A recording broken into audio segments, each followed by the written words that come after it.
histogram are bar graphs for quantitative data. That means data with numbers. With no gaps in between the bars. I will show you guys why in a minute. Height of the bars is the frequency or relative frequency of the value in that class. And bin, we are talking about a range from what number to what number. So it's a little bit different. And the width of each rectangle is the same. Example number 1. The number of pay-per-view movies rented in the month of January was recorded for 24 random selected Comcast customers. So those are the numbers and we are going to use that. And you guys have to tell me what is the population. Please pause so you can work through all the questions and the answer will be followed. Please double check your answer. The last thing I want to discuss is counting how many movies. So therefore it's discrete also because we don't have a 1.1 movies or 1.2 movies. So discrete is like the whole numbers. Just a quick reminder. So now what we're going to do is make a frequency and relative frequency distribution table and histogram to make sure we have the movie rental,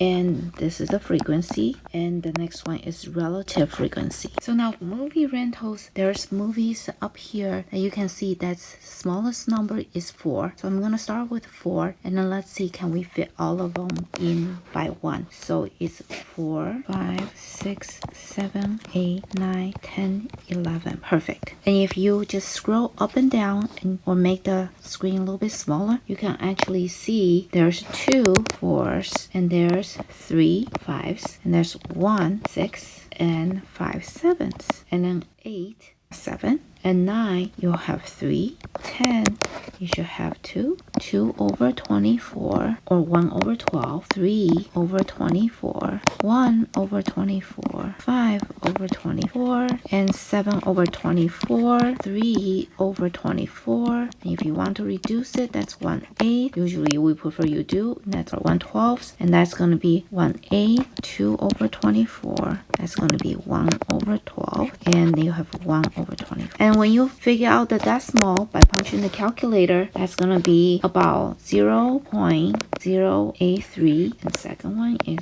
0.125 0.042 0.208. Okay, so now if we're going to try to draw a histogram, there's a couple things we have to keep in mind. This is the general rules for making a histogram. 1. X-axis labeled with the variable being used. 2. Y-axis label frequency. 3. Number of bins or bars should be between 5 to 15. And I'll show you that in a minute. What does it mean by bins or bars? Number 4. Find the range of the data, highest to the lowest. So in this case, the highest is going to be 11.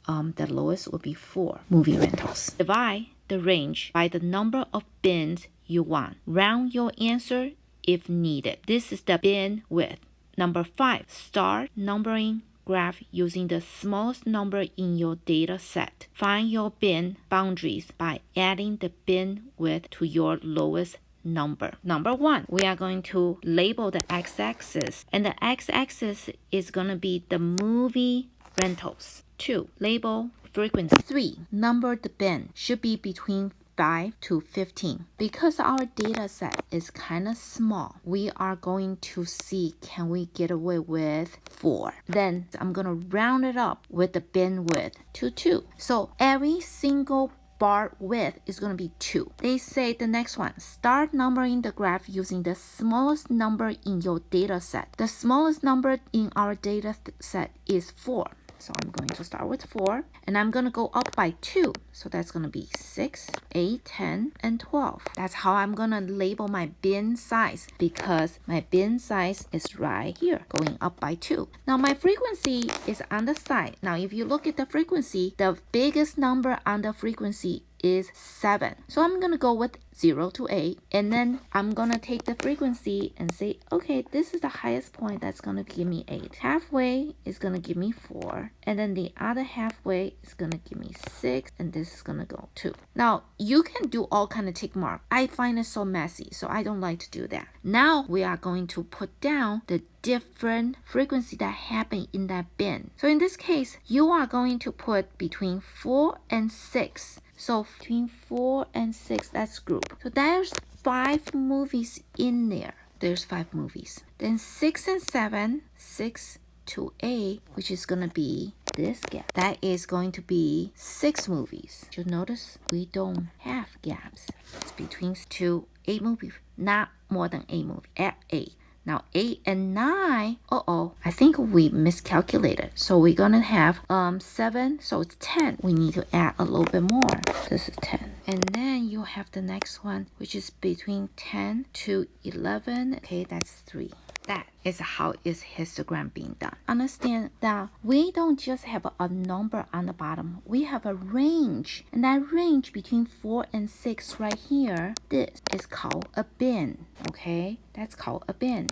Now, because that is a bin, we call it the bin size. And then another word for bin is class. So this is also called the bin. Lower bin limit. And then in this case, if you're looking at the very first one, this guy, the lower class limit or lower bin limit is 4. Smallest possible value within that class. And in this case, again, that's the same thing as bin. The lower class limits is the 4 or the 6 or the 8 or the 10, depends which bin you are talking about. The upper class limit is the large possible value within that class. So in this case, because we are looking at 4 to 6, 6 will be the class with the highest first bar or first bin. For the second bin, the lowest class is 6. The highest class is 8. For the third bin, the lowest bin size is 8. The highest bin size is 10. Hope that makes sense now. So the definition of class width is the difference between the lower, right next to each other, successive lower or upper class limit. This will also be the width, sorry, there's a typo, of the bars in the histogram. The very first bin or very first class is just 6 minus 4 equals 2. So your bin width is 2, or your bin class width is 2. Going on to example number 2. The following data represent the record high temperature in degrees Fahrenheit for each of the 50 states. And those are the numbers. Now you can see it's a lot of different numbers. So let's answer the question. I'm gonna pause. Please try the problems and the answer will be followed. We will skip making a histogram using TI-84 for now. I would like to show it to you in class when we do the homework. Moving on. Summary of which graph to use based on type of data and number of variables. First part is qualitative. And when you have qualitative data, you will have one variable. You can use a bar graph or you can use a pie chart. And if you have 2 variables, you are going to use side-by-side bar graphs. Now the next thing is that's qualitative, that means category. The next one is quantitative, Q-U-A-N. And then if you have 1 variable, and that's a histogram. And if you have 2 variables, you are going to use scatter plot. And we're going to talk about that in the future. So we already talked about bar graph and we talk about pie chart. Side-by-side graph, we will see about that.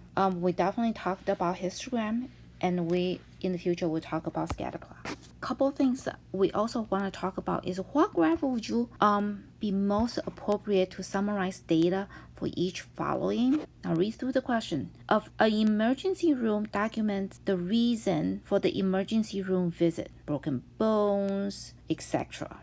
Now think about it. Which one is the category? Which one is the quantitative? Qualitative or quantitative?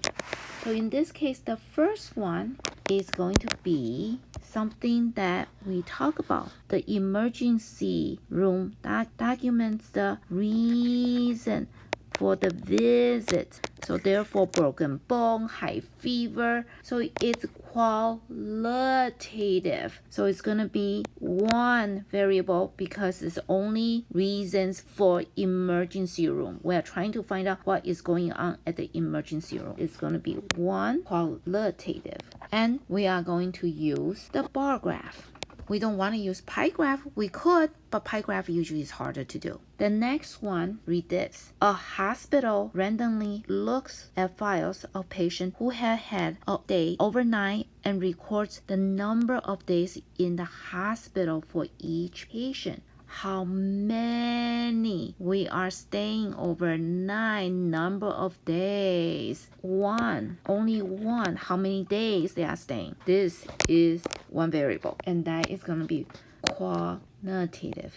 And that is going to be histogram because that's the number, that's the bin size on the bottom. You stay 1, 2, 3, 3 days. Maybe that's one bin. 3 to 6, that's a bin. That is what the bin is for numbers. So in that case, we are going to put down histogram. If you have talking about a set of numbers that happen how many times, you use the histogram because there's a range that you can put it in. If you are talking about different kind of category, broken bones, high fever, scrape yourself, things like that, then those are how many those symptoms that happens, categories, and therefore how many times does it happen. So next thing we're going to talk about is identify the shape of distribution. And the point of this chapter is not just to be able to make a frequency table or graph the data. We want to also talk about what kind of shape of this data is.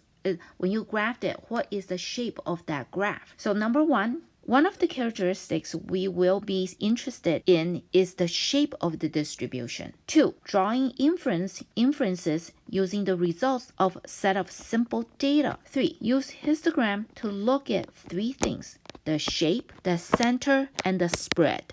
The shape, a bell shape, a uniform, is it right skewed or is it going to be the left skewed? Where's the center located? That's number 2. Is it right? Is it really in the middle? C, spread. Spread is kind of hard to tell right now because that takes a little bit more other skills. So we will talk about that in the later on. But right now we are talking about the shape and probably a little bit more. The center is a calculation. We will talk about the center. There's a whole bunch of different ways to calculate center. So right now we're really talking about just the shape. The shape involves a word called symmetry. Now symmetry means histogram is to be symmetrical. That's when you can fold it vertically in half and get mirror image left to right. Okay, that's kind of iffy because data is not going to be always come out left to right. But we're talking about roughly. Graphing sample data, histogram would never be perfectly symmetrical, but kind of roughly looking. When asked if the distribution is symmetrical, we are being asked if it's roughly symmetrical. And I'll show you guys in a minute. 4 common distribution shape. Right here, bell shape, uniform, right skew, left skew. So this one, we are going to say the bell shape because it looks like a bell. It's a bell shape. And then we also said they are kind of symmetrical. I know they look like evenly. Not always is going to come out evenly. This is symmetrical, okay? Because if you fold it in half, almost right on top of each other. The next one is kind of strange. You probably have never seen it. Oh, data is all the same pieces. And that's called the uniform. And that's also symmetrical. Well, why? Because if you fold it right in the middle, they all match up. The next one is picture number 3, right skew. The reason it is a right skew is because think about the tail. Where's the tail? The skinny side. That is what we're talking about, the skew part. So this is because it's on the right hand side, gonna be right skew, and it's definitely not symmetrical. Because if you try to fold them in the middle, they are not going to come out one on top the other. That's not symmetrical. So if that one is a right skew, what do you guys think this one is going to be?